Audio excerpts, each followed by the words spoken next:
Good evening po sa ating lahat. Good evening po sa mga kasama natin dito sa Sanctuary and sa mga kasama po natin ngayon sa FB Live. Welcome po sa ating midweek service. Pakisabi nga po sa ating mga katabi na nagagalak ako na nandito ka. Ayan, kanina sabi namin na para kaming magba-Bible study. And siguro isa sa advantage doon is yung feeling of cozy. Parang at home ka kasi nafe-feel mo yung presence ng bawat isa. Amen po? Amen. Sige, sa ating pagpapatuloy po sa pag-worship kaya sa ating Panginoon, naanyayahan ko po ang bawat isa na tayo tumayo at tayo humingi ng gabay sa ating Panginoon sa pamagitan po ng pananalangin. Panginoon, maraming salamat po sa gabi na ito. Maraming salamat, Lord, na kami nagkatipon po and alam namin, Panginoon, that your presence is here with us, Panginoon. Maraming salamat, Lord, sa pag-iingat na ibinigay niyo po sa amin mula po nung kami lumabas sa aming mga tahanan hanggang sa pagdating namin dito, Panginoon. Panalangin namin, Lord, na sa gabing ito, puspusin niyo po kami, Lord, ng iyong banal na spirito, Lord, nang sa gayon lahat ng tatayo sa harapan, at magsisilbi sa inyo, Panginoon, ay maging vessel ng inyong salita, Panginoon. May you excite our hearts, Lord, and our minds sa matututunan namin ngayong gabi. Maraming salamat, Panginoon. Ibinabalik namin ang lahat ng pagpurit, pasasalamat sa inyo. In Jesus' mighty name, amen. Sige po, tayong lahat ay umawit sa ating Panginoon. Let us give our hearts sa ating Panginoon.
King of endless worth, King of endless worth, no one could express how much you deserve. Though I'm weak and poor, all I have is yours, every single breath.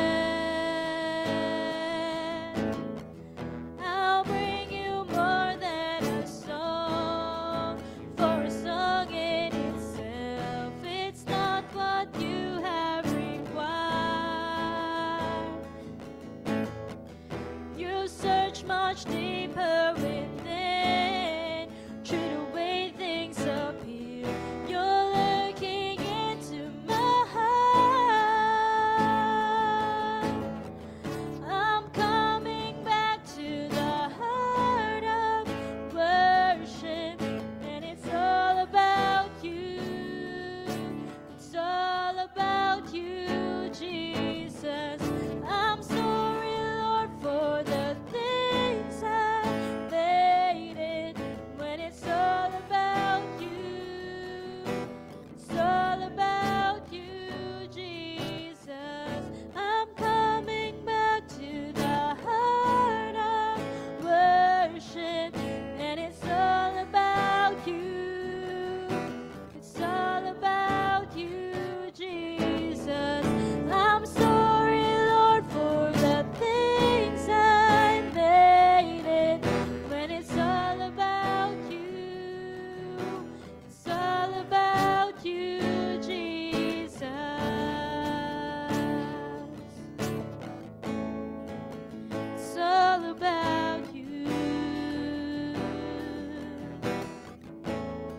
King of endless worth.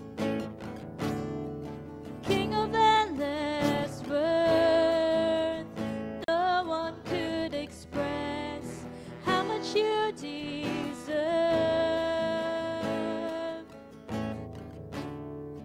No one we can pour. All I have is yours. Every single breath. I'll bring you more than a song, for a song in itself. It's not what you have required. You search much deeper. You search much deeper within. Trade away things appear. You're looking into my heart. I'm coming back to the heart of worship, and it's all about you. It's all about you, Jesus. I'm sorry, Lord, for the things I made it. When it's all about you, it's all about you, Jesus.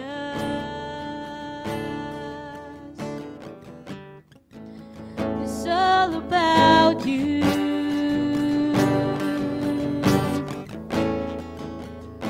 Panginoon, maraming salamat po muli, Lord. Tulad nga po ng aming inawit, Lord, we are bringing you, Lord, our heart, Lord. A heart of worship, Panginoon. Maraming salamat po in Jesus' mighty name. Amen and amen. Sige po, palakpakan natin ang ating Panginoon. At atin siyang patuloy na awitan.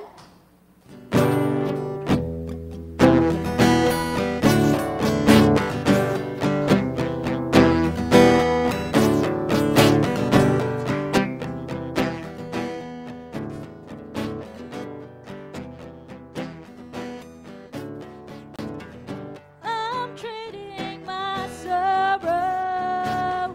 I'm trading my shame. I'm laying them down for the joy of the Lord. I'm trading my sickness. I'm trading my pain. I'm laying them down for the joy of the Lord. I'm trading my sorrow. I'm trading my shame. I'm laying them down for the joy of the Lord. I'm trading my sickness. I'm trading my pain.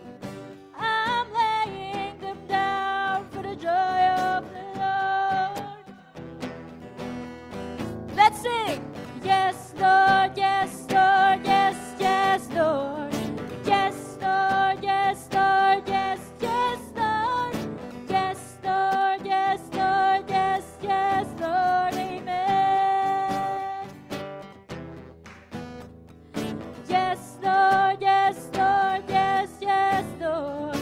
Yes, Lord, yes, Lord, yes, yes, Lord. Yes, Lord, yes, Lord, yes, yes, Lord. Amen. I'm trading my sorrows. I'm trading my shame. I'm laying them down for the joy of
Sige po, palakpakan natin ang ating Panginoon.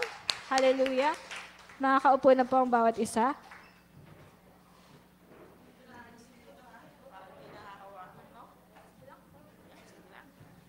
Hello, good evening po.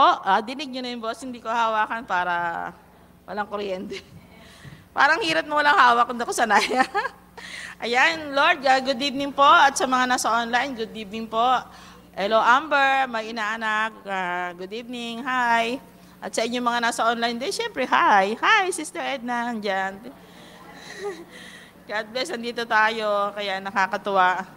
Ngayon po ay oras na para tayo ay magbigay ng pasasalamat. Ito man ay blessing or trial. May kanta pa. Okay ba yan? Ayan, para maiba naman. Sabi nga wala tayong hindi dapat ipagpasalamat. Sabi nga, every gising is a blessing. O, kumusta na taga MMIM? Anong sagot? Maninindigan hanggang sa wakas. Again. Kumusta na taga MMIM? Totoo ba yan? Promise yan kay Lord. Hanggang sa dumating si Lord, yes, Lord, O, yan, amen. Talaga naman, bait na mga anak ni Lord. Ayan, sige po. Kung talagang nagpapasalamat tayo kay Lord, kailangan natin ito man ay trials. Tumayo po tayo para pumunta rito. Una-unahan, 1, 2, 3.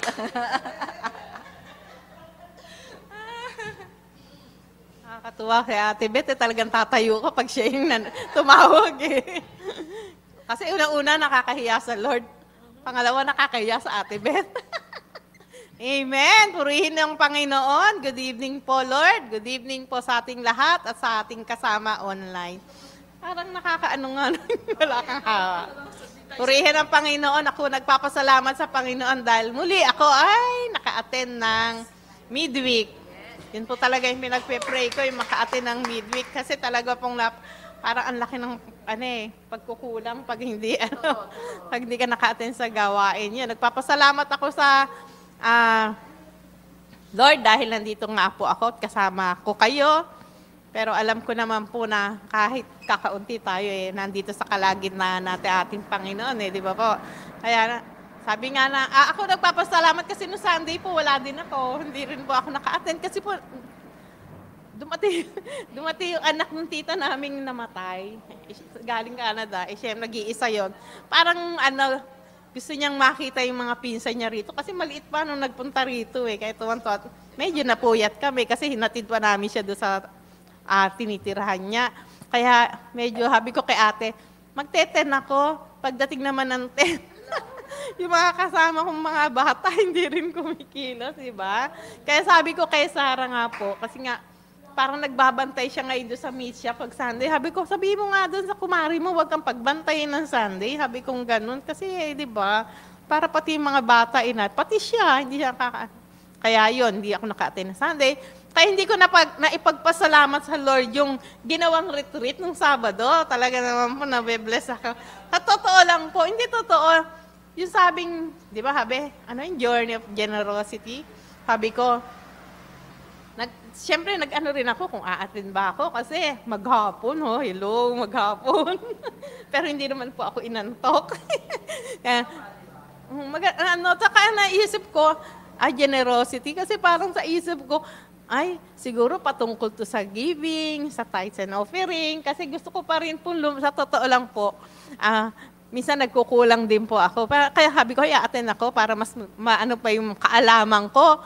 Pero, bukod pa rin yung nalaman ko, yung talaga naman sobrang nakaka-bless, di ba po? Kasi, parang generosity para dun sa paglilingkod mo sa Panginoon, yung paglilingkod mo sa mga kapatiran, di ba po? Parang yun, nadagdagan yung kaalaman. Kaya sabi ko naman, yun naman ang prayer ko kay Lord yung bigyan niya ako ng kasi talagang mahina.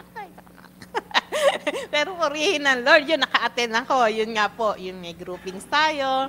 Kaya, yun Sunday nag-online ako. Kita ko, nagpapasalamat sila tungkol dun sa wala ako. Kaya purihin ng Lord. Tsaka, sabi nga na Ate Beth, yung blessing man o trials, dapat natin pagpasalamat sa Lord. Kasi ako po talaga, totoo lang po, sinasama ko sa ASA, pinapaano ko parang yung thyroid ko po talaga is talaga nararamdaman ko naman po. Kaya nga sabi ni, sino ba nagsabi sa anak ko, si Sai o si Angel? Sama ka na mama, magpa-check up kila Ma'am Milaine. Yung gano'n. Kasi nararamdaman ko po talaga sa totoo lang po. Hindi ko naman po sinasabi rin sa kanila, kaya nagagalit sila sa akin. Hindi ko sinasabi ko ano yung nararamdaman ko. Baka daw mamaya tumihirik ako, hindi ko alam. Kasi may time na hinahirapan ka huminga. Tapos isang araw, talagang naramdaman ko, ma'am, parang hirap ako lumunok. Parang meron ditong nakabara. Sabi ko, ano ba yan? Kasi yun sa thyroid nga. Pero ipapacheck up naman ako. May gamot din naman iniinom. Pero alam ko, sabi ko nga, si Lord yung magpapagaling sa akin. Kaya sabi ko, Lord, ikaw na ang bahala. Alam ko, tutunawin mo to kung ano man yung nararamdaman ko sa katawan ko. Kaya purihin ang Panginoon dahil nandito ulit ako ngayong Wednesday and praying na talaga namang talagang every Wednesday talaga maka-attend ako. Siguro pilitin ko na kahit malate ako kasi nga yung si Chuba, isang Chuba, siya lang naman po talaga kasi nga sinusundo ko sa school. Mataba eh. Ay ngayon, sabi ko doon sa ina, ikaw na daanan mo na, ikaw na ang bahala. Attend akong media. Kaya purihin ng Lord, nandito ako. Ayun po, sa Diyos wang papuri. Amen. Talagang galing ni Lord, no? Ayan, very good. Hindi na ako magtatawa. Isang mapagpalang gabi po sa ating lahat. Nagpupuri po ako at nagpapasalamat sa Lord na nakaraan po namin anniversary ng Mr. ko. 30 years na po kami. At saka purihin din po ang Lord sa buhay namin na hindi niya po kami pinababayaan. Bagamat talagang si Lord ang nakakaalam niyan. At nagpupuri nagpapasalamat din po ako sa pagkikita ng mga bata sa ninong nila kala Pastor Jean tsaka kay Sister Emma nung Sunday at sinama po ako ni Selena. Nagpupuri po ako at inaaya ko po silang bumalik na po dito. Pero sabi nila, parang gusto po nilang bumalik kaya po tunay nga po Lord na lang po ang bahala para makabalik po sila dito. Kaya sa Diyos po lahat ng papuri at pasalamat. Thank you po. Ayan, gagrant ni Lord yung prayer mo. Sino nga yun? Sino nga inaya mo? Johnson? Oo. Gagrant ni Lord yan prayer natin na yan. Sige, pag-pray natin yan at baka walang imposible kay Lord, di ba? Pag tinas ni Lord yung mga heart nila na bumalik sila dito. Ngayon pa lang, claim na natin yung victory. Ayan, amen? Ayan, amen. Sino po? Sino pa yung susunod? Ayan, ang aking sisi.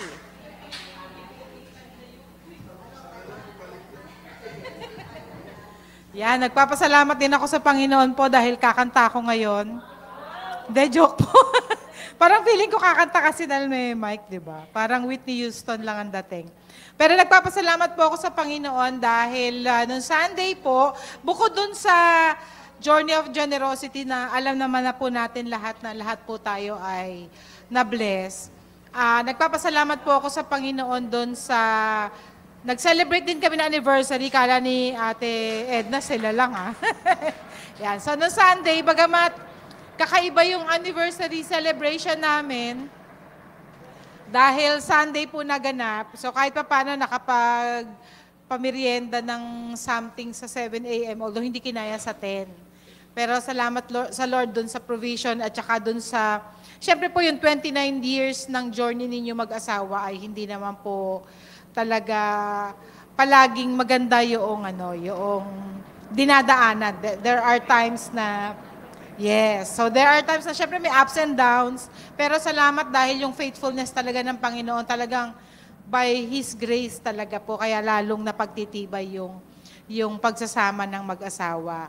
And then, salamat din kasi alam ni Lord na wala kaming budget. So, meron siyang nagyaya yung hipag ko na kumain sa labas nung Sunday na yon. So, diba, ang social pa nung celebration namin kasi restaurant pa yung pinag-celebration namin na ang iniisip ko ay, yung bang, anyway, iba-iba talaga no? Parang, although nag-expect sana ako ng very light na kaunti na, kakain kami ngayon. Pero, minsan yung ine-expect mo, hindi hindi hinahayaan ng Lord na mangyari para mapahiya ka. So, nung hindi ko na inaasahan, the following day, bali Monday, bigla akong minessage ni Pastor Ray. Sabi niya, Bis ka, labas tayo, celebrate natin yung anniversary. O, di ba? So, talagang, hindi naman po sa iniinggit.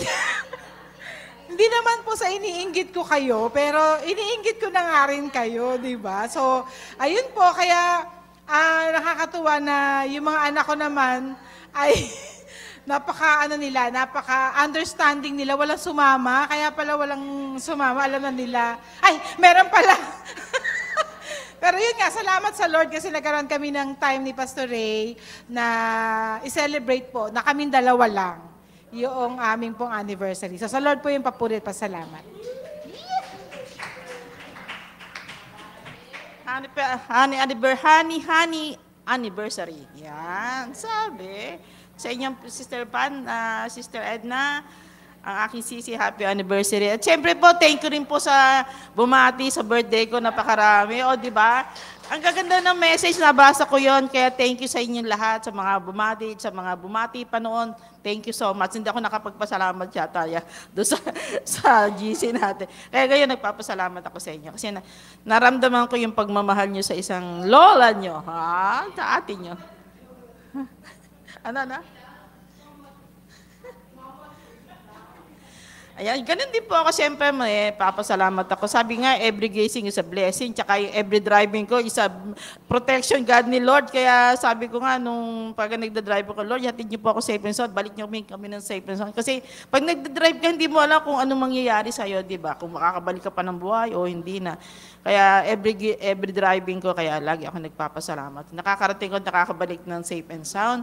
Ganun din po, siyempre, meron din tayo ups and downs. Sabi mga sisi, meron din naman lahat ng tao. Sino perfecto dito? Yung pangalan, perfecto, pero walang perfecto, di ba? Kaya lahat na may ups and down tayo.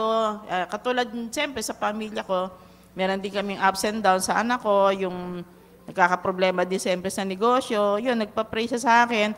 Pero may ginamit din si Lord na kumausap sa kanya, na light yung spirit niya.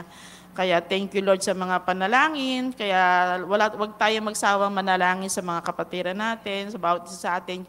Kung sino man yung mga ups and down dyan, nilalahat ko na tayong lahat. Wala. Sigurado naman iba-iba lang ang problema natin. Kaya wag nating kakalimutan na ipag-pray sila. Yung family church natin. Kahit na hindi ka family church, yung magiging ka-family church natin, kailangan pag-pray din natin yan. Dahil siyempre, para dumami tayo, di ba? Kaya yun, panawagan, matin na po kayo na midweek, na-miss nyo midweek. Dati, di ba, para Sunday service tayo eh. Kaya bakit di natin pwede ibalik yon, di ba? Sabi nga ni Lord, mihingi kayo ng prayer sa akin, binigyan ko ng 24 hours a day. Bakit yung midweek? Nilalagpasan. Oh, di ba? Di ba? Binibigyan tayo ni Lord na 24. Yes! Hindi nga. Kasi iba yung face-to-face di ba? Kayo man yung lumagay doon. Halimbawa, kayo yung nahandito, kayo yung may hawak na ministry. Walang susuporta. Una-una kakaya kay Lord, di ba? Kaya dapat andito tayo. Kung may time din lang, why not, di ba?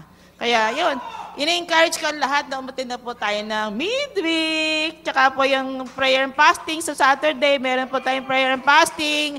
Ayan, invite ko po kayong lahat. Attend tayo dito para anuhan natin itong mga bago nating mga kasama sa ministry. Okay po ba yan? Mga nasa online, okay po ba yan? Ayan, nakikiusap, de joke. Hindi, para kay Lord to, hindi naman puro sa atin eh. Para kay Lord to, di ba? Kaya yung mga tinatouch ang puso, umaten na midweek, prayer and fasting, Sunday service. Ayan, nagalit na ang lola niyan, de joke. Ayan, sige po, kasi para palakasan, kasi iba yung nagkikita-kita, di po ba? Iba yung nasa online lang.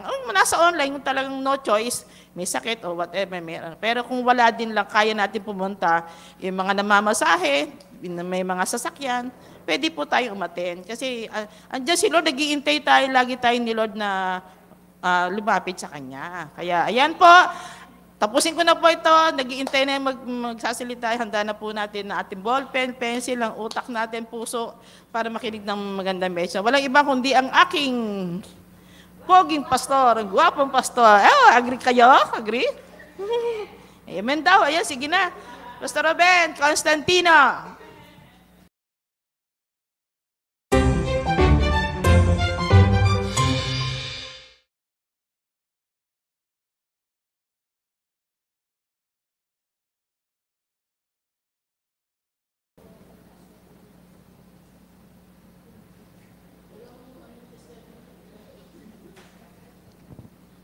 Okay. Yan. Kumusta na po kayo, mga kapatid? Wala. Nakalimutan na. Ano ba yung ating yel? Kumusta na po ang mga taga-MMIM? Yan. Salamat po, sister. So, tayo po muna ay manalangin sa ating Panginoon bago tayo magpatuloy. Panginoon, nagpapasalamat po kami dahil idinako mo po kami sa lugar na ito ng safe and sound. May lakas, may galak kami, Panginoon, na magpupuri sa iyo sa gabing ito. Lord, turuan mo po kami, ikaw ang maging gabay namin sa aming pag-aaral dahil hindi namin maunawa ng iyong salita kung wala ang banal na Espiritu. Panginoon, ikaw ang patuloy na kumilos sa aming mga buhay na sa gayon, Panginoon, mai-apply po namin ang aming pinag-aaralan bilang mga Kristiyano, bilang mga anak mo po na narito po, nagre-represent sa iyo dito po sa lupa. Sa iyo lahat ng pinakamataas na papuri at pagsamba sa makapangyarihang pangalan ni Jesus. Amen. Amen. So, tayo po ay nasa lesson 13b. No? Ang dami nating nakaisang taon na po tayo, pero chapter 13 pa lang po tayo, no? Ng Book of Matthew. Siguro matatapos natin ito after this year. May graduate. Dapat ito may certification no? lahat ng patiently, yung pong may loyalty na umatin ng Book of Matthew. And I do believe na napakarami na po natin natutunan. Ano po? So, sa previous na pag-aaral po natin, at ito po ay mga ipinreach na Pastor Bear, iba't ibang preacher na alam po natin na ang ating Panginoong Hesus, doon po sa chapter 12, ay nireject ng mga tiga-Israelita, yung mga Israelite. Ano po? Kaya ang nangyari, dahil nireject siya, ipinako siya sa krus. Ang gusto kasi ng mga tao ay hindi mawala yung kanilang power. Ang gusto ng mga religious leader na nahandun sa Israel, hindi mawala yung kanilang power. Na iniisip nila, ang mangyayari kapag sinuportahan ng mga tao ang ating Panginoong Hesus, tinanggap siya bilang Panginoon at sariling tagapagligtas, mawawala sila sa power. Kaya ang ginawa ng mga religious leader, nag-connive sila at ipinapatay nila ang ating Panginoong Hesus. Kaya dito po sa chapter 13 ay totally rejected na siya, hindi pa naman siya ipinapapatay. Kaya nagre-ready na si Jesus para umpisahan yung programa na pinag-uusapan natin ilang linggo na nakakaraan. At itong program na ito ay tinatawag na Kingdom Program. Lahat po tayo ay naka-enroll doon po sa Kingdom Program ng ating Panginoon. Dahil ito po ang Kingdom Program, ito po yung pagtitrain ng ating Panginoong Hesus sa kanyang mga disipulo. Kaya kung kinukonsider mo na ikaw disipulo, ay naka-enroll ka rin sa Kingdom Program dahil hindi pa po bumabalik ang ating Panginoong Hesus. Okay? Sa training program na ito, tuturuan ni Jesus ang mga disciple about the nature, the course, and the purpose of the Kingdom Program. Ang mga taong ito ang magpapatuloy ng kanyang programa pagkatapos na siya ay umakyat sa langit. Sila ang magtatatag ng church at sila rin ang magiging author ng New Testament. Kaya dapat lang na maintindihan kung paanong ang Kingdom Program ay kakaiba sa literal at physical program dito sa mundo. Alam naman po natin itong mga literal na mga kingdom, po, ang naghahari ay isang hari. Pero kakaiba po ito sa Kingdom Program ng ating Panginoong Hesus dahil ito ay maghahari siya dito sa lupa. Simula sa chapter nito, magtuturo si Jesus kung paanong itatag ang spiritual community dito sa mundo. And that community will be established and grown by God. At hindi po tao ang magtatatag nito. At gagamitin ng Diyos ang kanyang mga disciple. Tayo po yon sa modern times. Gagamitin niya ang kanyang mga modern disciple para abutin ang mga tao.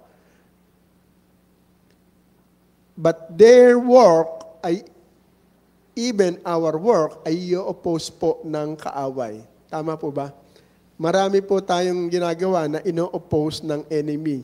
Kaya ang kanyang mga disipulo ay dapat na maging handa para mag-suffer in the course of their work.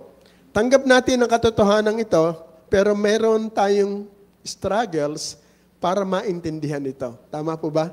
Kahit na pagka ino-oppose tayo ng kaaway, tanggap natin yan Merong opposition Pero kung minsan, napakahirap nating intindihin ito. Hindi lang yon.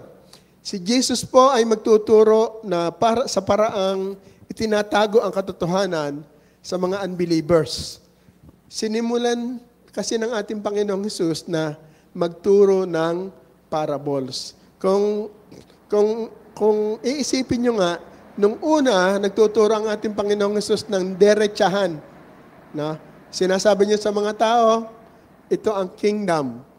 Ako ang sinasabi niya na siya ang talagang paraan para makapasok sa langit.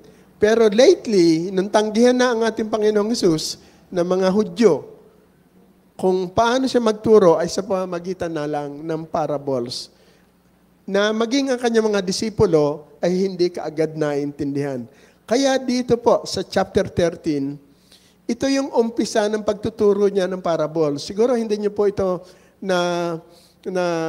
naiisip, Pero pansinin niyo po, pagdating sa chapter 13, nagsimula na siya na magturo ng iba't ibang parables. At bawat isa ay nagbibigay ng ilang aspeto sa programa ng ating Panginoon, yung kingdom program.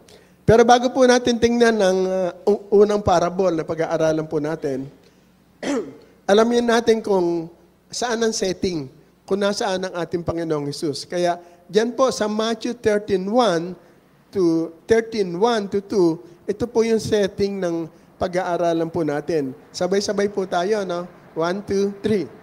That day, Jesus went out of the house and sitting out by the sea.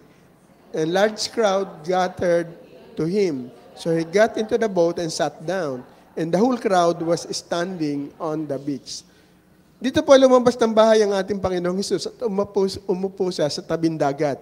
Wow, nagbe-beaching ang ating Panginoon. Sumakay siya sa isang bangka na nasa tabing dagat ng Galilee. Umupo siya doon para magturo at iniwan ang mga tao doon po sa beach. Ibig sabihin po, may pagitan.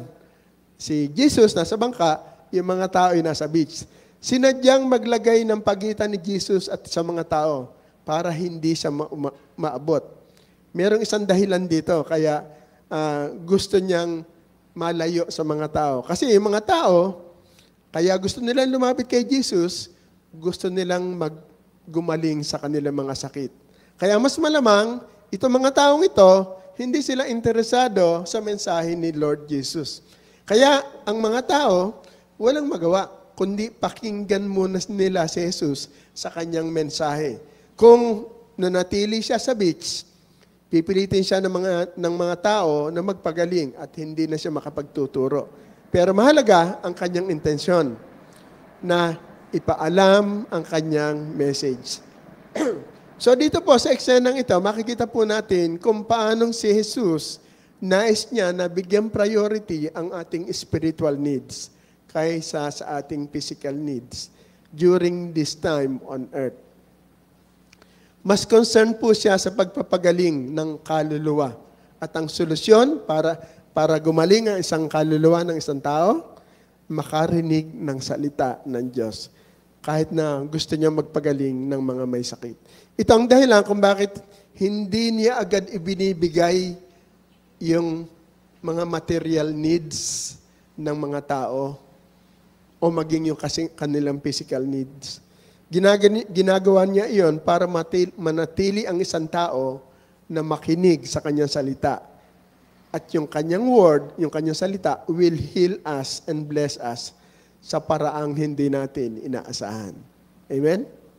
Kaya ngayon, na alam na natin na gusto ni Jesus na marinig muna ng mga tao ang kanyang mensahe, nagsimula na siya sa unang-una niyang parable na nakasulat sa Bible. At ito yung parable of the sower. So tandaan po natin yun, kauna-unahang parable na binanggit ni Lord Jesus. Ngayon, ang tanong, bakit itong parable na ito ang unang-una niyang ginawa? Kasi ito po, sasagutin ko na muna kaagad, dito po malalaman kung tunay ang pananampalataya ng isang tao. Kaya niya isinite itong parable nito. Kaya Matthew 13 3 hanggang 9, ako ang 3, kayo po ang 4, palitan po tayo. Okay? And he spoke many things to them in parable, saying, Behold, the sower went out to sow. 44.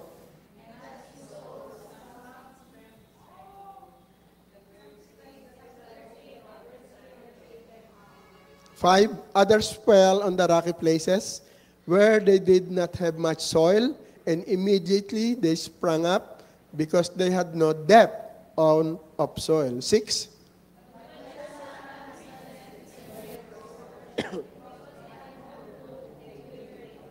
Seven, others fell among the thorns, and the thorns came up and choked them out. 8.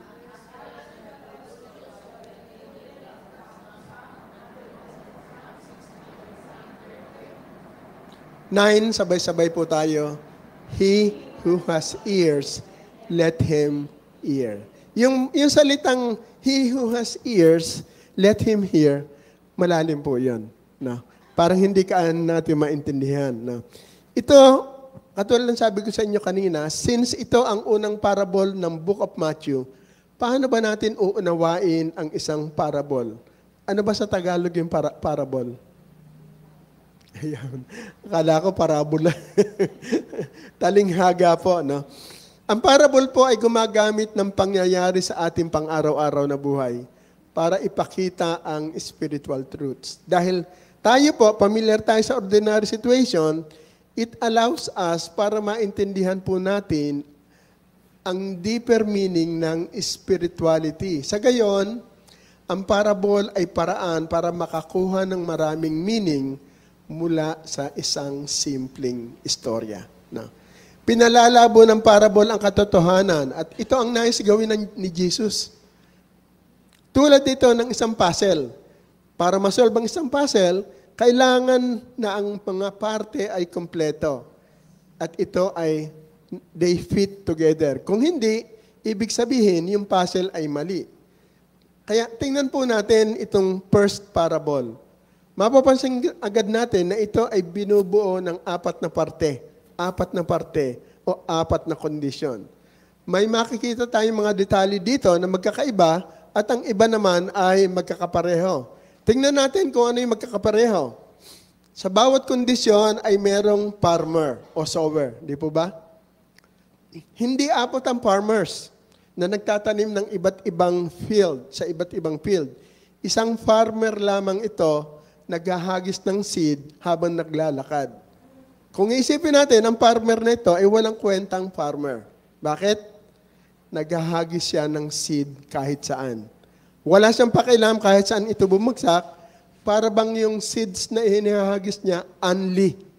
Meron siyang unli supply ng seeds.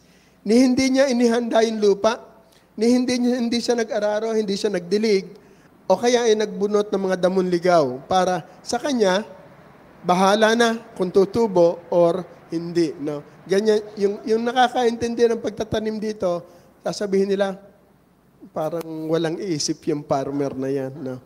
Base sa obserbasyon na yon, madali nating maiisip na hindi ang farmer ang focus ng parable. Hindi siya ang focus ng istorya. Maliwanag na iba ang focus ng story. May isa pang detalye na magkakapareho. Ano yung detalye na magkakapareho? Ang unang detalye na magkakaparehas, yung farmer. Isa. Ngayon, ano pa yung detalye na magkakapareho? Ito yung seed. Ito yung buto. Ang seed ay may potential na tumubo at magbunga. Kung pareho ang farmer at ang seeds, ano ang magkakaiba dito sa apat na kondisyon? Well, ang pagkakaiba po ay ang soil o ang lupa na tinataniman at kung ano ang magiging resulta ng pagtatanim. Pag-aralan natin ang soil at ano ang magiging resulta nito. Sa unang kondisyon, bumagsak ang seed o ang buto sa gilid ng kalsada. Ibig sabihin, pag nasa gilid ng kalsada, matigas yung lupa. Di po ba? Ang seed na bumagsak sa ganong klase ng lupa ay walang pag-asa na bumaon. At dahil dito, mananatili na lamang ito sa labas ng lupa. At ang seed na to ay exposed sa mundo. At ang resulta, makikita ito ng mga ibon at ang gagawin ng ibon, tutukain lamang ito. Hindi na ito tutubo at there is no life at all. Doon naman sa pangalawang kondisyon, bumagsak ang seed sa mabatong bahagi. Mayroong lupa, pero manipis lamang ito. Tumubo ang seed, pero ito ay matutuyo at mamamatay. Ang mabatong lupa ay pangkaraniwan doon sa mountainous region, doon po sa Palestine o doon sa Israel. No? Kung manipis ang lupa, buhaghag ito. No? Madaling makapasok ang buto. Madali ring makapasok yung moisture o yung ulan o yung hamog para kaya madaling mag-germinate ito overnight. Notice in verse 5, sinabi ng ating Panginoong Hesus, the seed sprang up immediately. Mabilis itong nag-sprang up. Pero yung manipis na lupa at ang bato sa ilalim, ito po ay nagsasabuatan para patayin ang tanim. Kaya sabi ng ating Panginoong Hesus sa verse 6, nang uminit ang araw, hindi na kayang mag-survive ng plant. Hindi kasi lumalim ang ugat and the moisture evaporates quickly at muli mamamatay ang tanim. Sa pangatlong kondisyon naman, ang seed po ay ang seed na bumagsak sa ganitong uri ng lupa ay pwedeng makabuhay ng tanim. Ang totoo, meron nang tumutubong mga damong ligaw o weeds. Sinabi ni Jesus sa verse 7 na ang third soil has weeds and thorns. At habang lumalaki ito, kasabay ng butong inihagis, sinasakal nito ang seeds. Sinuchok. No? To choke, ibig sabihin, hindi ibig sabihin na mamamatay ang tanim. Hindi lamang ito mamumunga. Ito yung third kind of seed. Kaya sa ganitong klase ng lupa, pwedeng mabuhay ang tanim, pero may struggle sila dahil may kaagaw sila sa nutrients ng lupa. Tama po ba? Nag-aagawan yung ugat nila. Naalala ko yung aming papaya na nakatanim doon sa maliit na drum. Ang taas niya na. Parang mga 15 feet na. Pero hindi siya namumunga. Kasi sa drum lang nakatanim. Para bang may kasama pa siyang tanim, parang may kaagaw siya sa nutrients. Ganito yung nangyayari doon. Hindi namumunga. Ito yung klase ng third soil.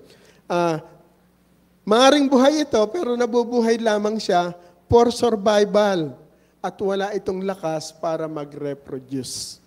Sa pang-apat na kondisyon, tinawag ito ni Jesus ng good soil. Meaning, ito ay loose, ito ay malalim, walang kaagaw sa paglaki. Ang resulta, ang root, ang buto ay magkakaugat, lalaki, mamumunga na marami. No? Sino naman nagtanim dito ng namunga na marami? Actually, yung langka namin hanggang ngayon may bunga. Natitikman pa siguro ninyo. Ang lalim po ng foundation nun. Lagpas na po doon. Yan. Pinapatay ko na yun pero hindi pa namatay. Pinaputol ko na yung ugat pero hindi namatay. Mga kapatid, simple lamang ang story ng parable at madali itong maintindihan. Pero ang spiritual meaning nito ay hindi kaagad makukuha. Pero ina-expect ni Jesus na maintindihan ito ng mga disipulo na naroon sa crowd na yon. Pero paano? Pansinin natin ang sinabi ni Lord Jesus doon po sa verse 9. He who has ears, let him hear. Unang ginamit ni Jesus ang praise na ito sa chapter 11. At ito ay naging pangkaraniwan na sa kanyang pagsasalita. Maraming ulit niya nang binanggit ito. Let those who hears, let those who has ear, let them hear. Now, ang ibig sabihin po ng ating Panginoong Hesus ay ganito. Not everyone will understand kung ano ang sinasabi niya. Only those who are able to hear. At sino yun? ang tinutukoy ng ating Panginoong Hesus, those who is able to hear through the ministry of the Holy Spirit. Amen? Pansinin po natin yung 1 Corinthians chapter 2, verse 11 to 13. Ito po yung makakaintindi ng salita ng ating Panginoong Hesus. Ang sabi po dyan, verse 11, 1, 2, 3, kayo po.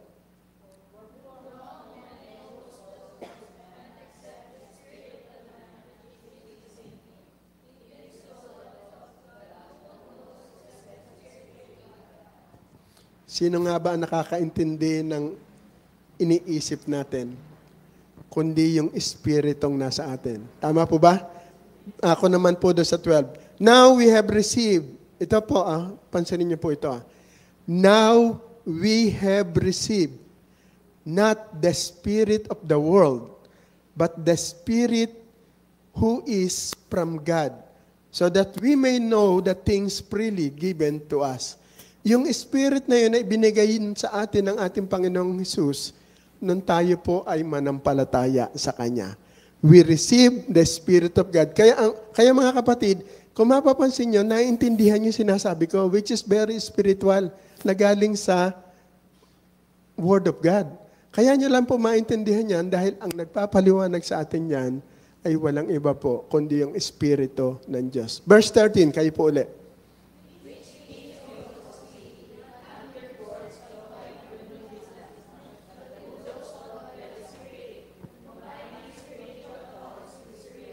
Yan. Yan po yung sinasabi. Sa verse 14, sabay-sabay po tayo. But a natural man does not accept the things of the Spirit of God, for they are not foolishness to him. And he cannot understand them because they are spiritually appraised. Yun daw pong mga unbeliever, yung mga natural man. Hindi nila tinatanggap yung mga itinuturo ng Spirit of God. Dahil para sa kanila, kalokohan itong ginagawa natin. Agree? He cannot understand them because they are spiritually appraised. Kung paano ang inyong espiritu ay alam ang inyong inner thoughts, ang Spirit of God knows the thoughts of God. At ang Spirit na ibinigay sa atin para magturo ng spiritual truth, kapag nagsasalita tayo ng tungkol po sa spiritual truths sa ating kapwa-believer, the information comes in the form of human words. Ang sabi ni Pablo. Pero ang katotohanan, ito po ay spiritual transmission from God to the teacher, to the student, and every step is directed by the Spirit of God. Lahat po ng sinasabi ko po dito, hindi niyo po maiintindihan kung walang banal na espiritu na nasa inyo. Kaya po, kung titingnan po natin, malalim ang salita ng ating Panginoon. Itong Bible, pagka pinabasa niyo po ito sa ordinaryong tao na walang espiritu ng Diyos, hindi nila maintindihan. Sabi nga ng ibang tao, nakakaloko ang Biblia. Pero sa atin po, na may espiritu ng Diyos, nagiging mas malinaw ang Bible. Amen? But because unbelievers do not possess the Spirit of God, ang spiritual truth ay hindi nila maintindihan. Doon po doon sa binasa natin 1 Corinthians 2:14, sinabi ni Paul na ang natural man o unbeliever ay hindi itinatanggap ang mga bagay na mula sa Spirit. They do not accept things of the Spirit o yung mga spiritual truth. Moreover, si Paul, sinabi niya na they cannot accept these things because they require the Spirit to reveal to them. Itong mga pinag-uusapan natin, kailangan po natin na Espiritu para ma-reveal sa bawat isa, para po naintindihan. Ang nagbubunyag po ng spiritual truth ay walang iba po, kundi ang Spirit of God. And only the children of God possesses the Spirit's insight. Amen? Naalala ko yung pag-aaral namin nila Pastora doon po sa Acts. Kung hindi talaga gagabayan ng banal na Espiritu, hindi maintindihan yung sinasabi ko. Tama po ba, Pastora? Kaya nga sabi ni Sister Rose, sabi niya, nga, ang tagal ko ng Kristiyano, ngayon ko lamang naintindihan ito. It is not me, but God ang nagtuturo nun. Kaya sinabi ni Jesus na only those who with ears may hear His message. Ibig sabihin po, only those with the Spirit can understand what He is saying. Kaya ang mga unbelievers, nung unang panahon, kahit na mga unbelievers ngayon, kapag binasa nila itong Matthew 13, hindi nila ito maintindihan. Hindi nila ito maunawaan. They cannot appreciate the meaning of these things. Samantalang, yung mga disipulo ni Jesus na naroon, yung mga disipulo ni Jesus na narito, ay maunawaan ng katotohanan dahil ang Espiritu po na nasa atin ang nag-explain nito. Siguro, sa una ay hindi, but in time, the truth will be revealed.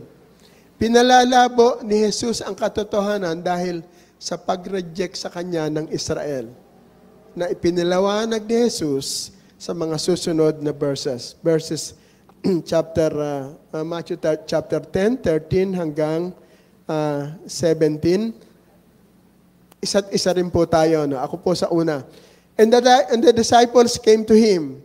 Ang tanong nila, why do you speak in them in parables? Yan na, nagduda na kagad sila. Bakit ka nagsasalita na ng parables? Matthew 13:11, kayo po.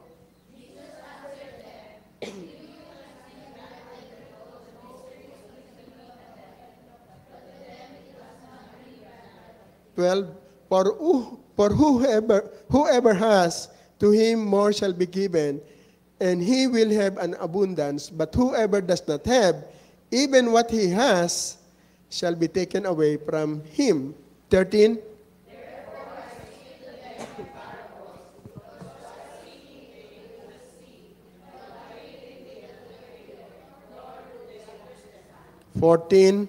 In their case, the prophecy of Isaiah is being fulfilled, which says, you will keep hearing, but you will not understand. You will keep on seeing, but you will not perceive. 15.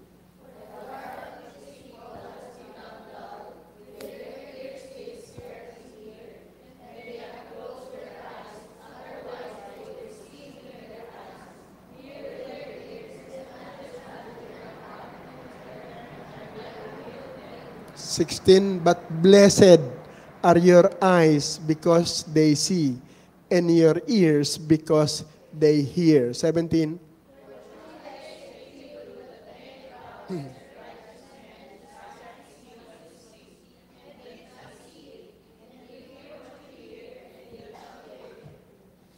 Balikan natin yung 16.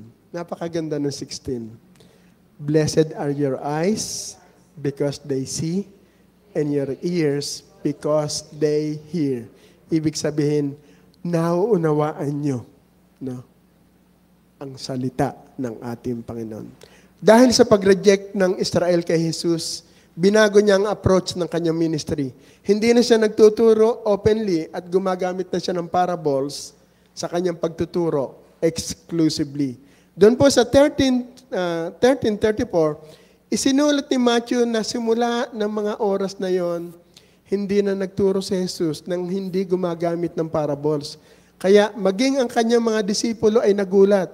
Doon sa verse 10 na unang binasa natin, tinanong nila si Jesus, why do you speak in parables? Ang sabi ng ating Panginoong Jesus. Jesus answered them, to you it has been granted to know the mystery of the kingdom of heaven, but to them, sa mga unbeliever, it has not been granted. Napaka-blessed po natin mga kapatid dahil naunawaan natin ang salita ng ating Panginoon. Naging mapili na si Jesus.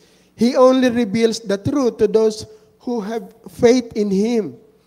But He withhold it from those who did not faith. Ito ang dahilan kung bakit ginusto ni Jesus na magsalita in parables. To keep the truth beyond their reach, para hindi nila maunawaan. Pansinin natin sa verse 12, sinabi ni Jesus na whoever has will, receive more until they have abundance. Ito yung spiritual insight dito po sa binabasa nating Bible. Yung mga tumanggap kay Jesus bilang Messiah ay tatanggap ng mas maraming revelation. Samantalang, yung mga hindi tumanggap sa Kanya, mawawala kahit ang maliit na insight at privilege na meron sila. Lalong-lalo na po yung generation na nag-reject kay Jesus. Nawala na kahit na yung maliit na revelation na tinanggap nila mula sa Old Testament, mula sa mga propeta at sa batas. Nawala na ang kanilang access sa mga miracles ni Jesus at sa kanyang mga itinuturo nang umakyat si Jesus sa Ama. Israel, nawala na rin yung maging yung kanilang bansa, their temple and their place in the land. Nung AD 70, 70 years after na si Jesus ay patayin, halos gunawin ang buong Jerusalem. Dahil nagrebelde sila sa emperor ng Roma, halos ubusin sila ng emperor ng Rome during the age of 70. Samantalang yung mga disipulo na tumanggap kay Jesus, they gained much more. They received the Spirit during the Pentecost at sinundan pa ito ng greater revelation dito po sa New Testament canon. Sinabi ng Panginoon na mangyayari ito sa pamamagitan ng sinabi ng mga propeta, specifically sa Isaiah chapter 6. Nagbigay po ng warning si Isaiah sa Israel na kapag dumating ang Messiah, magsasalita ito ng parables para hindi nila maintindihan kung ano ang kanyang sinasabi. Nangyari ito dahil gusto ng Israel na hindi sila naghahanap ng Diyos o nakikinig sa Diyos. They overlooked their Messiah. Gumawa sila ng kasalanang walang kapatawaran. Ano yun? Blasphemy. The unforgivable sin. Kaya nawala ang opportunity nila na maintindihan ang kingdom. In fact, sinabi na Isaiah na kung hindi nagsalita ang Diyos ng parables, kung ipinaliwanag ng Diyos ang kaharian ng Israel, ang Israel po ay maiintindihan yung kanyang sinasabi. And had they understood, babalik sila sa fold ng ating Panginoon and the Lord would heal them. Siguro, habang binabasa natin ito, habang pinag-aaralan natin ito, malamang meron kayong tanong, bakit hinayaan ng Diyos na mangyari ito? Simple lang po ang sagot, mga kapatid. Bakit hinayaan ng Diyos na hindi siya tanggapin ng mga Israel during that time? Meron isang sagot na napakaganda. Dahil sa iyo, dahil sa akin, at dahil sa milyong mga Gentile believers na iniligtas ng Diyos sa nakaraang 2,000 years. Kung tinanggap ng mga taga-Israel si Jesus during the first time, hindi na aabot sa mga Gentiles na tulad natin. Ang mas malaking plano ng Diyos sa Israel at para sa mundo ay nakadepende po sa pag-reject ng Israel kay Jesus. Ito ang dahilan kung bakit ang Ama hindi niya hinayaan na yung kanyang His people to return to Him. Pero darating ang panahon, doon po sa mga nag-aral ng Revelation, kakaawa ng Diyos ang Israel. He will lead them to call out for Jesus, saying, "Blessed is He who comes in the name of the Lord." Darating ang araw, mismong ang Israel ay tatanggap sa ating Panginoong Hesus bilang kanilang Diyos at sariling tagapagligtas. Amen? Pero pansamantala, tayo po ay nabiyayaan. Tinanggap natin ang buhay na walang hanggan. Kaya ngayon, oras na para ipaliwanag ng Holy Spirit ang parable na ito sa atin. Matthew 13:18 hanggang 23. Ako po sa 18. Sunod-sunod din po tayo. Okay, 18. Hear then the parable of the sower. 19.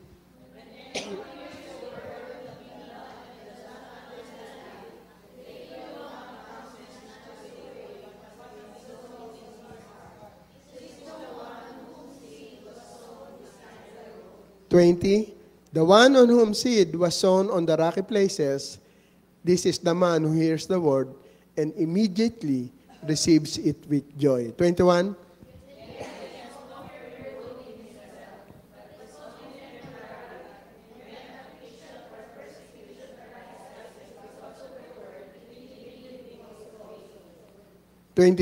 And the one on whom seed was sown among the thorns, this is the man who hears the word, and the worry of the world and the deceitfulness of wealth choke the word,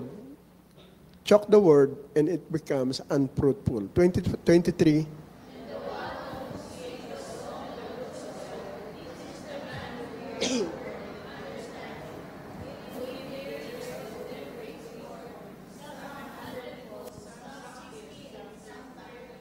Sa verse 19 po, ibinigay ni Jesus ang susi para maintindihan natin ang parable.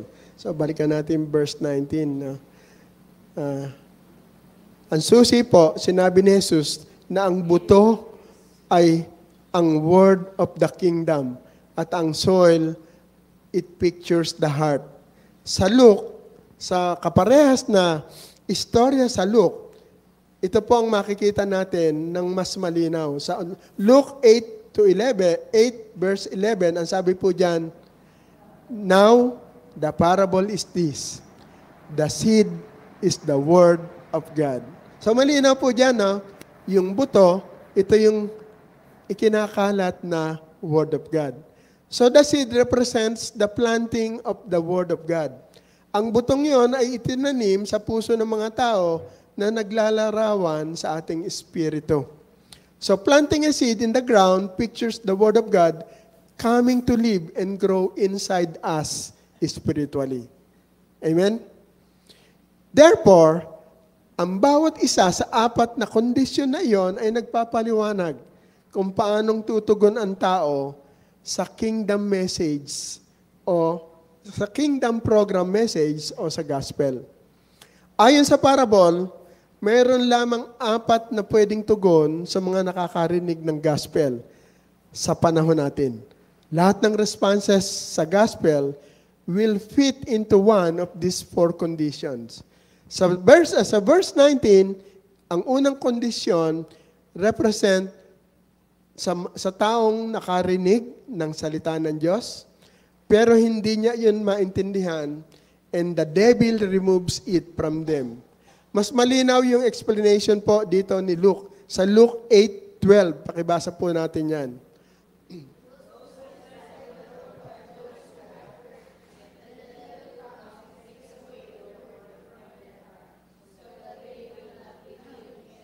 Yan.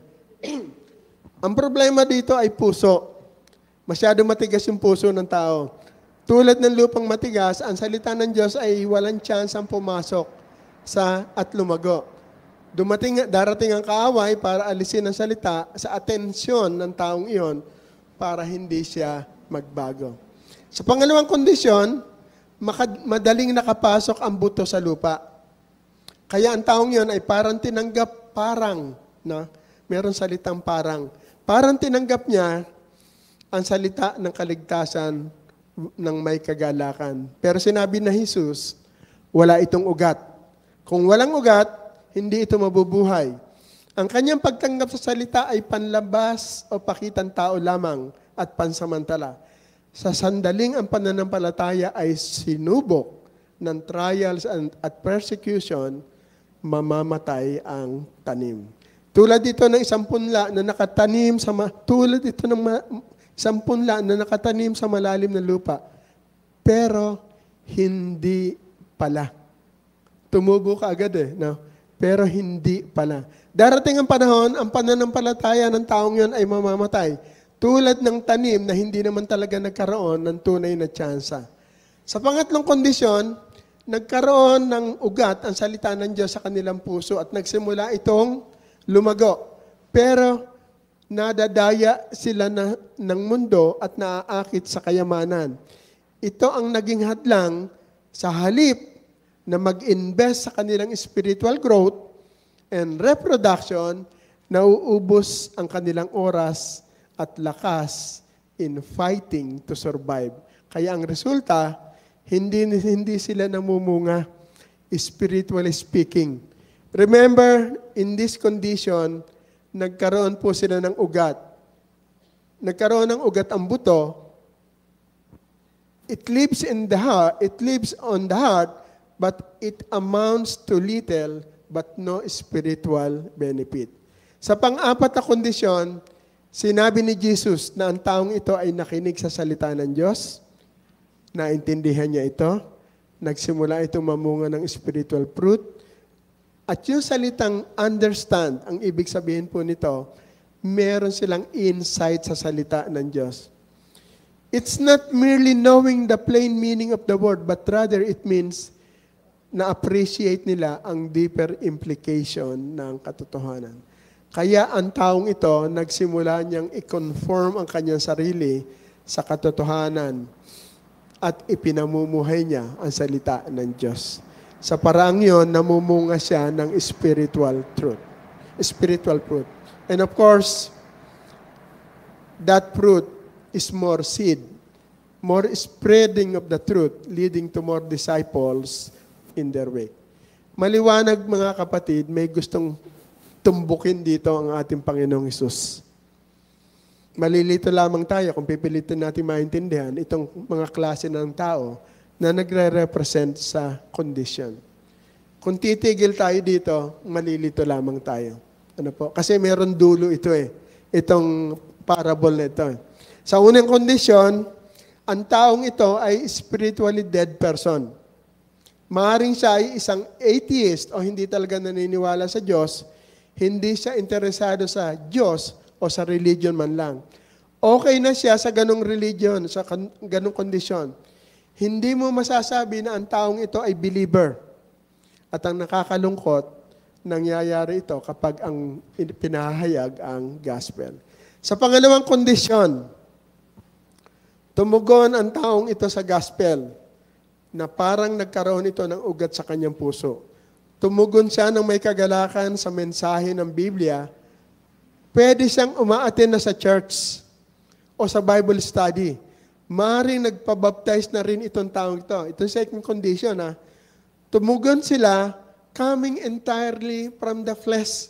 Parang nagaya lang sila.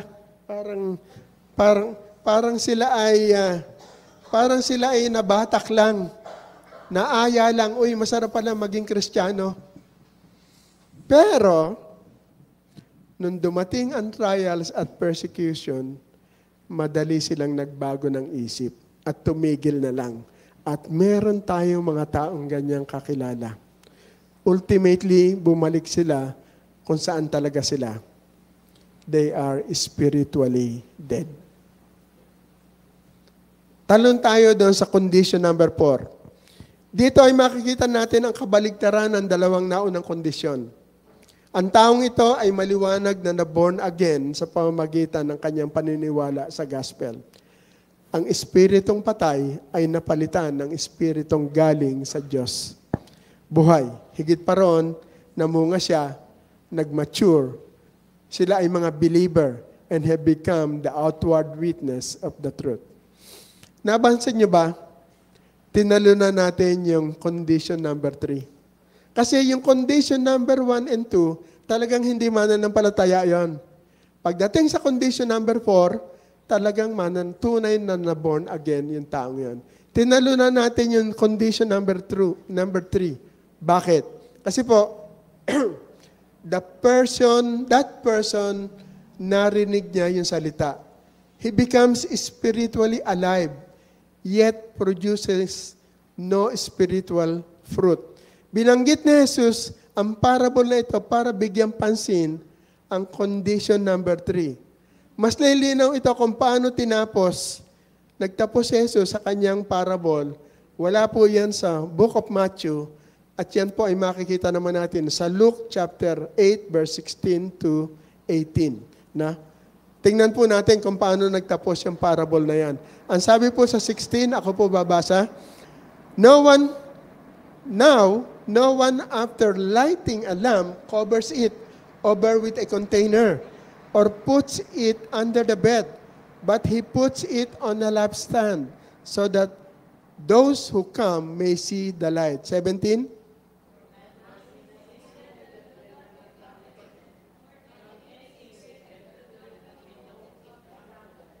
18, so take care how you listen. For whoever has, to him more shall be given.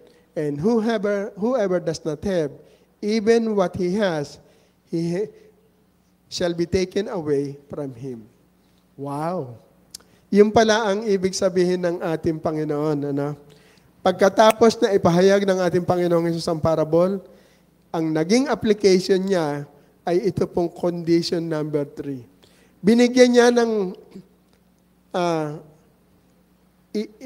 in-underline niya yung condition number 3. Binigyan niya ng mataas na pagpapahalaga yung condition number 3. Bakit kaya? Sinabi ng ating Panginoon na walang nag-iiraw ng lampara at tatakpan ito. Kapag nag-ilaw ang lampara, inaasahan na magliliwanag. Tama? Tulad dito ng isang tao na naliwanagan ng katotohanan ng gospel sa kanyang puso.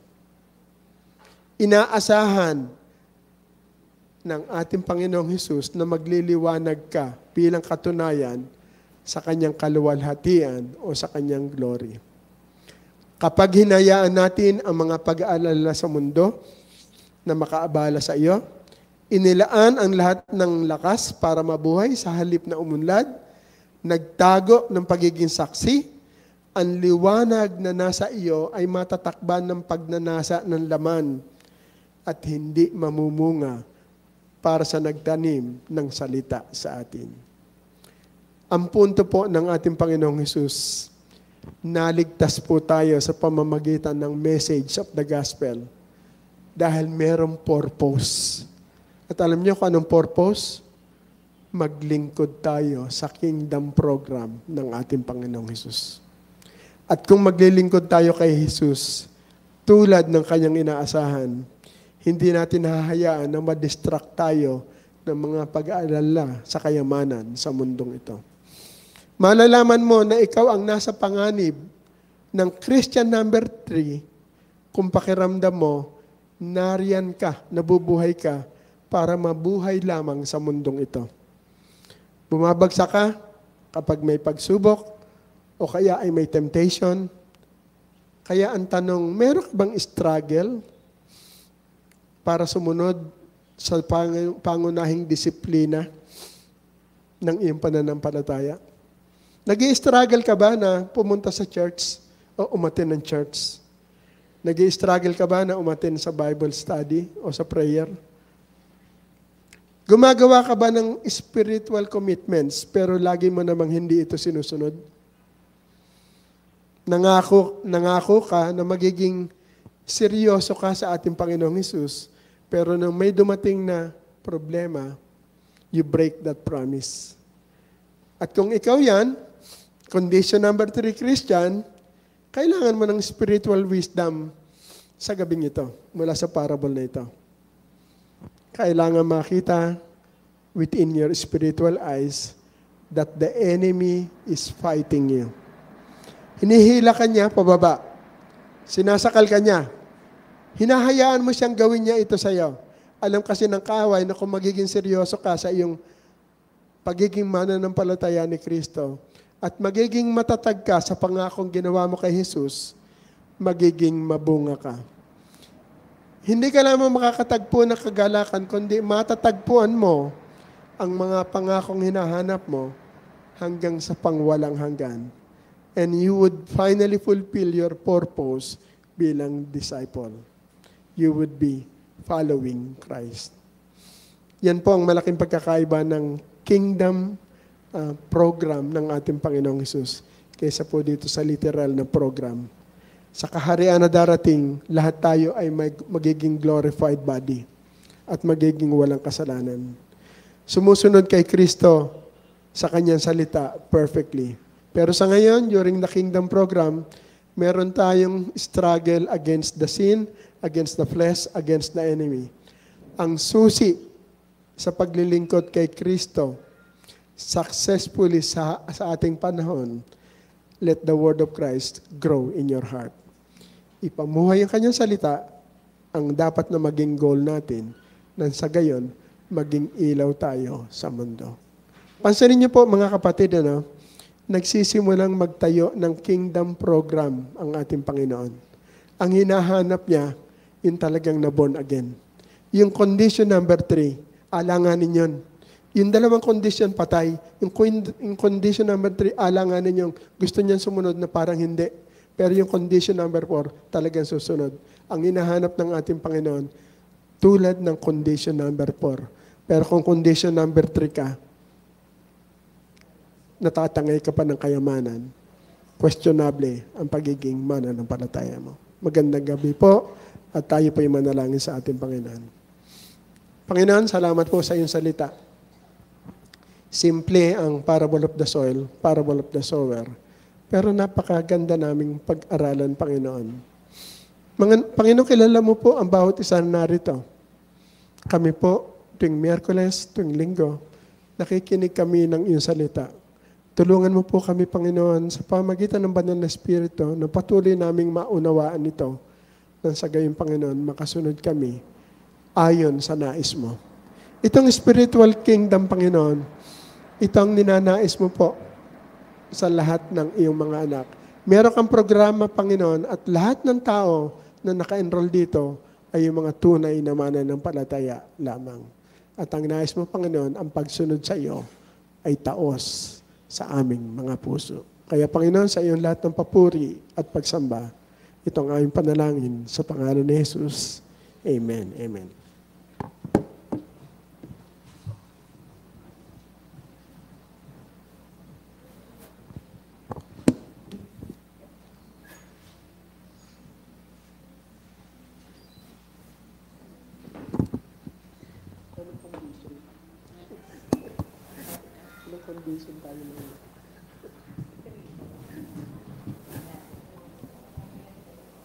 Praise. Ayan. Na-bless po ba ang bawat isa? Amen. So, patuloy po natin purihin nating Panginoon. Tayong lahat po ay tumayo. Sumaglit na tumayo at tayo po ay umawit. Tulad nga po nung ating pinag-aralan kanina, yung aawitin po natin ay King of My Heart. Sinasabi nga po dito na let us just worship our God. Tulad nung sinabi kanina, na yung puso natin para siyang good soil. Na kahit ano pa man yung mangyari, ay mananindigan tayo, may tatakbuhan tayong hari. At walang iba kundi ang ating Diyos. Patuloy po natin siyang purihin.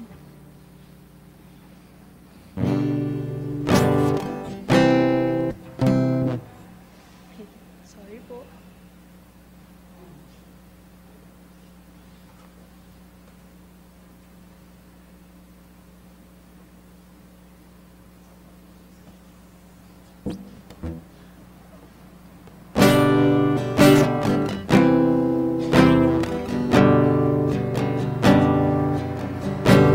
King of my heart, be the mountain where I run, the fountain I drink from. Oh, here's my song. Let the King of my heart be the shadow where I hide, the ransom for my life. Oh, here's my song.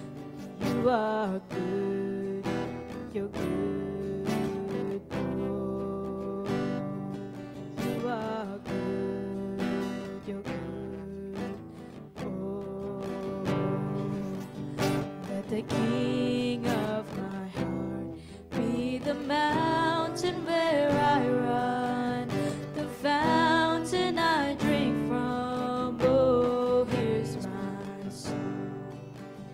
Let the King of my heart be the shadow where I hide, the ransom for my life. Oh, here's my song. Let's sing.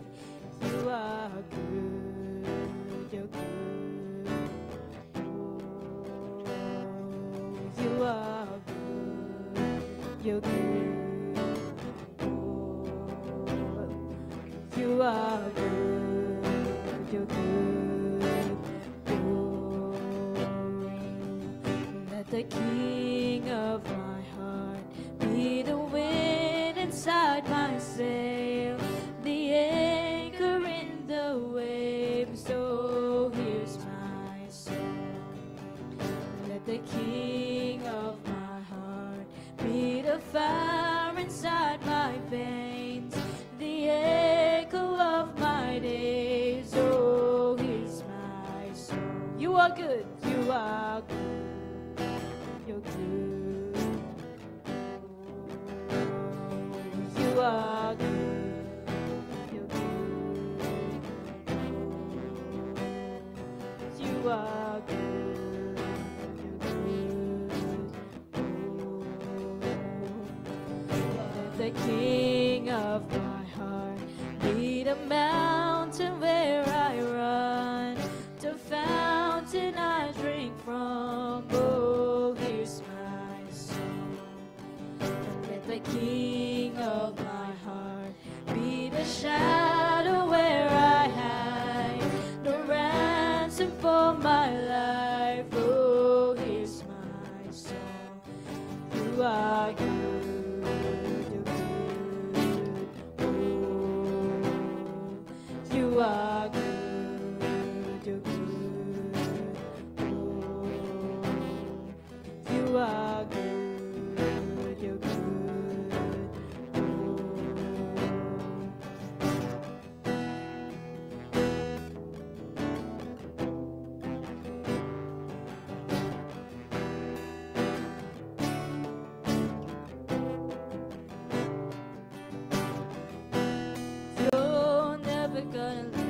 You're never gonna let me down.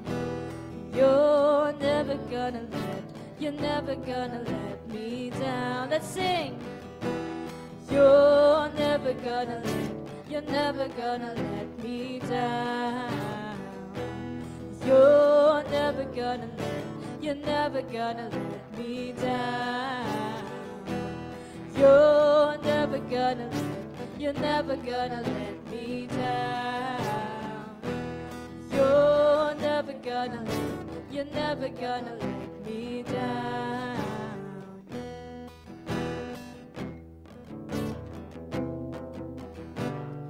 'Cause you are good, you're good. Oh, 'cause you are good, you're good. Oh, you are good, you're good. Oh, 'cause you are good, you're good. Oh. Panginoon, maraming salamat, Lord. And tulay nga, Lord, that you are our King, Panginoon. The King of our lives, the King of our hearts, Lord. And we pray, Lord, that you find in our hearts, Lord, yung good soil, Panginoon, that whatever happens, Lord, meron kaming firm foundation. Yun po, Panginoon, ang salita mo na sinasabuhay namin araw-araw, Panginoon. Maraming salamat, Panginoon, sa gabing ito. We remember you, we remember your love and your greatest sacrifice, Lord. Maraming salamat in Jesus' name. Amen and amen.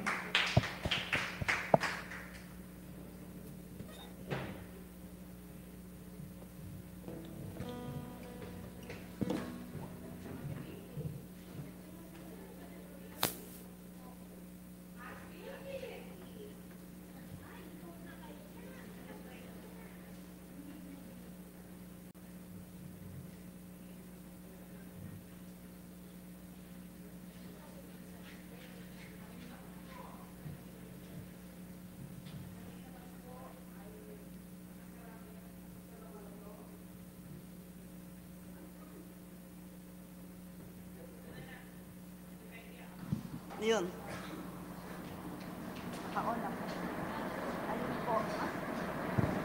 Ayun po, at ngayon naman po ay dadako po tayo sa isa pang mahalagang gawain ng pagbibigay. At ganun, ayun pong mga nasa online ay pwede pong magpadala sa bank or sa GCash.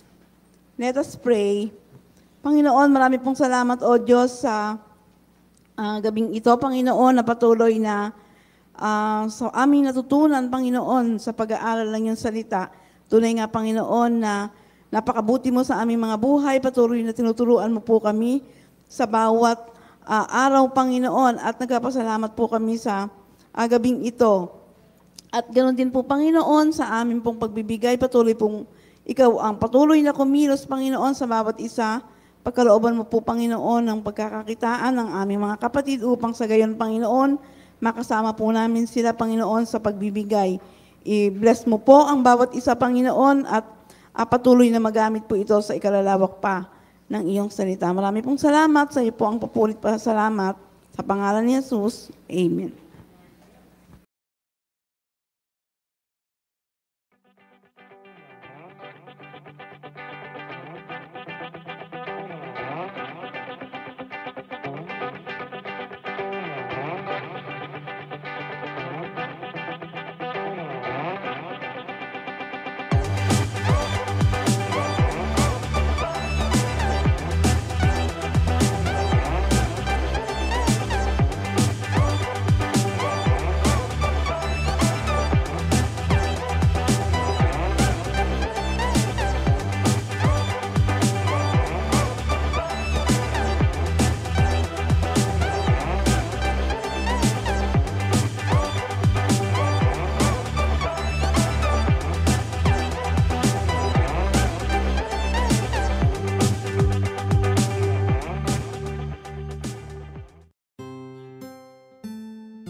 Inside 2024!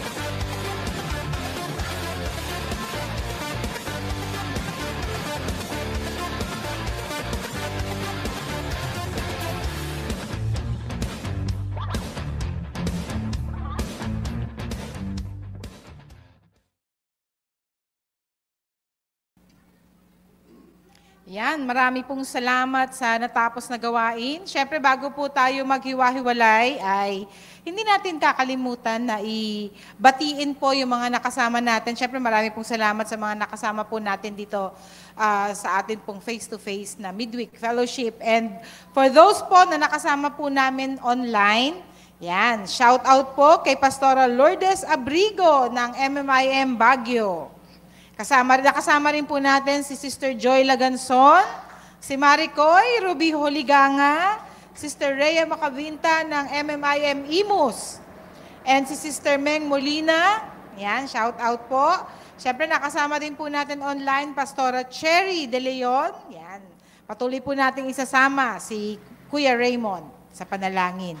Siyempre kasama rin po natin si Kuya Carlo Ignacio ng MMIM Marilao. At nakasama rin natin all the way sa Marilao din po, si Ate Sheens Samson. And hi to Amber Hines, pati po ang lahat ng mga Hines family na nakasama ni Ate Amber na nanood. Yan. So, nakasama rin po natin si Mami Rose. Yan, nanood din ng Mami Rose, bagamat na-miss natin siya ngayon dito. Siyempre po nakasama rin natin si Sister Yoli Fernandez ng FCF or Faith Commission Fellowship. Siya po ay isa sa mga mabuting kaibigan po natin. Yan.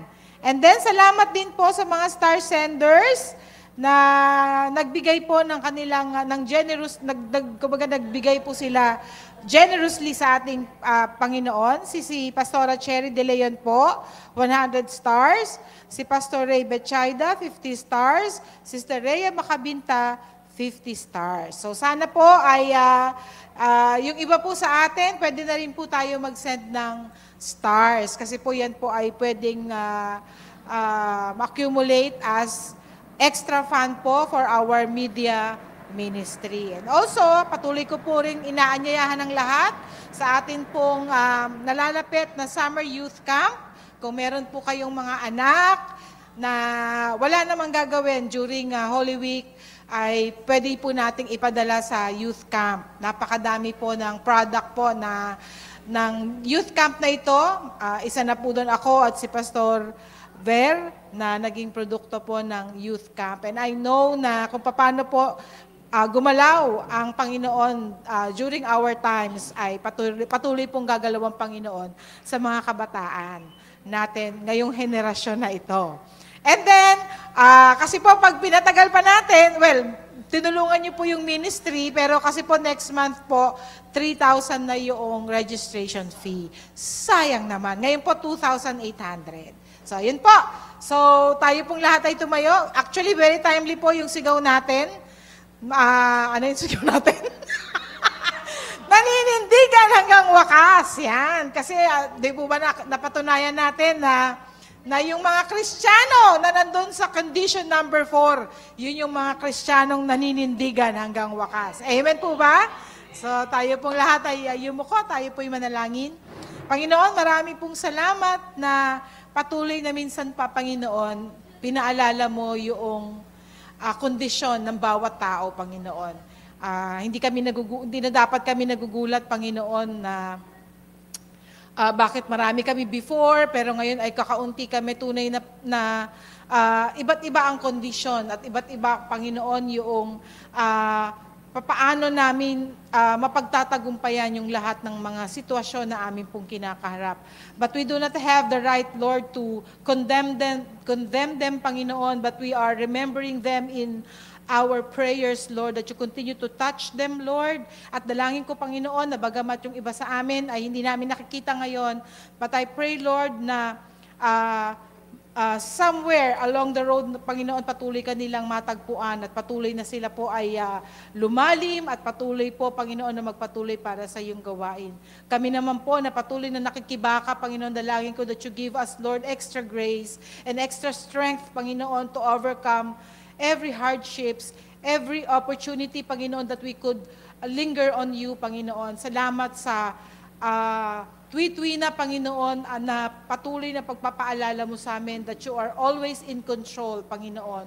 All we have to do is to continue, Lord, to fix our eyes in you, Panginoon, at the rest ay tunay po na mapagtatagumpayan namin because of your grace and your love abounds, Panginoon.